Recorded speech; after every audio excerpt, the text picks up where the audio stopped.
గౌరవ సభ్యులు తన్నీరు హరీష్ రావు గారు. సార్,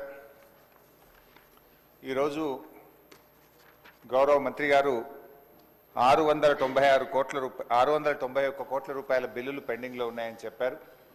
రాష్ట్రంలో మీరు చూస్తే అధ్యక్ష, బడా కాంట్రాక్టర్లకు మాత్రం బిల్లులు వస్తున్నాయి.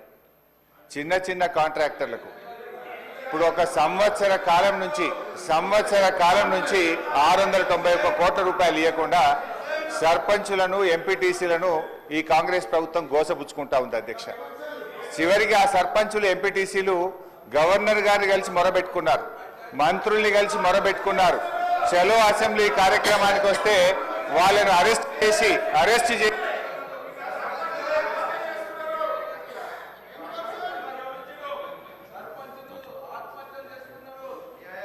స్పీకర్ సార్, సభను కొంచెం ఆర్డర్లో పెట్టండి. స్పీకర్ సార్, 2 రోజులు మొన్ననే ట్రైనింగ్ ఇచ్చింది, ఇదేనా సార్ ట్రైనింగ్?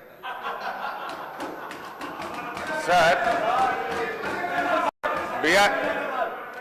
అధ్యక్ష, బీఆర్ఎస్ పాలనలో తెలంగాణ పల్లెలు అద్భుతంగా కేసీఆర్ గారి నాయకత్వంలో తీర్చిదిద్దబడ్డాయి. పల్లె ప్రగతి, పట్టణ ప్రగతి అనే కార్యక్రమం పెట్టి ప్రతి నెల పల్లె ప్రగతి కింద గ్రామాలకు 275 కోట్లు ఇచ్చాం, పట్టణ ప్రగతి కింద 150 కోట్ల రూపాయలు ఇచ్చాం. కానీ కాంగ్రెస్ ప్రభుత్వం వచ్చిన తర్వాత ఈ ఏడాది కాలంలో పల్లె ప్రగతి, పట్టణ ప్రగతి కింద 1 రూపాయి కూడా గ్రామ పంచాయతీలకు ఇవ్వకుండా పోవడం వల్ల ఈ రోజు ఈ సమస్య వచ్చింది అధ్యక్ష. ఇది నేను చెప్తున్నది కాదు, కేంద్ర ప్రభుత్వం చెప్పింది. దేశంలో ఉత్తమ గ్రామ పంచాయతీల అవార్డులు ప్రకటిస్తే టాప్ 20 అవార్డ్స్ లో 19 అవార్డులు తెలంగాణ రాష్ట్రానికి వచ్చాయి. 20లో 19 తెలంగాణకు తెచ్చిన ఘనత కేసీఆర్ గారిది, బీఆర్ఎస్ ప్రభుత్వాన్ని. సో ఆ రకంగా పల్లెలు చేశాం. ప్రతి గ్రామ పంచాయతీకి ట్రాక్టరు, ట్యాంకరు, ట్రాలీ, నర్సరీ, వైకుంఠధామము, డంప్ యార్డు పెట్టి తెలంగాణ పల్లెలు దేశానికి ఆదర్శంగా నిలిపిన ఘనత కేసీఆర్ది, బీఆర్ఎస్ పార్టీ. అధ్యక్ష, మేము గౌరవనీయులు మంత్రి గారిని కోరేది ఒక్కటే, ఇవాళ ఈ ప్రభుత్వం వచ్చిన తర్వాత ఎస్ఎఫ్సి నిధులు విడుదల కావట్లేదు.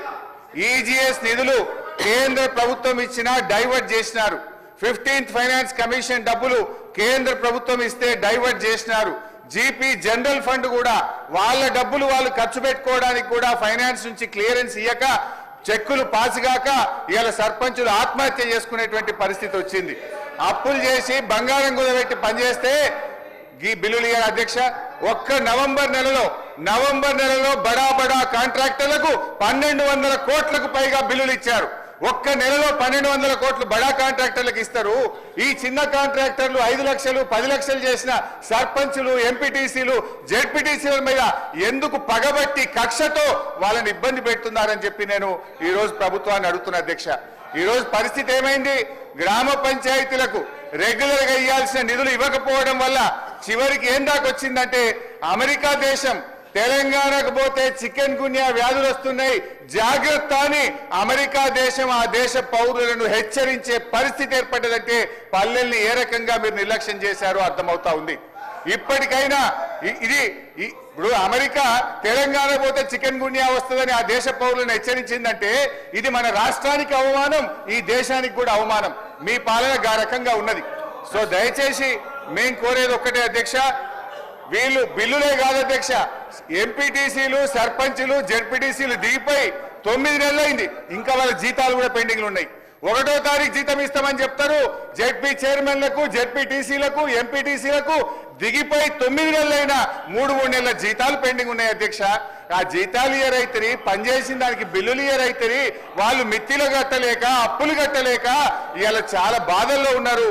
నేను సూటిగా మంత్రి గారిని అడిగేది ఒక్కటే, దయచేసి త్వరలో ఇస్తాము, తొందరలో ఇస్తాం కాదు అధ్యక్ష, స్పష్టమైన డేట్ చెప్పి గ్రామ పంచాయతీ ఎన్నికలు మీరు పెట్టబోతున్నారు, ఆ లోపు వాళ్ళ బిల్లులన్నీ కూడా క్లియర్ చేయాలని చెప్తా ఉన్నాం.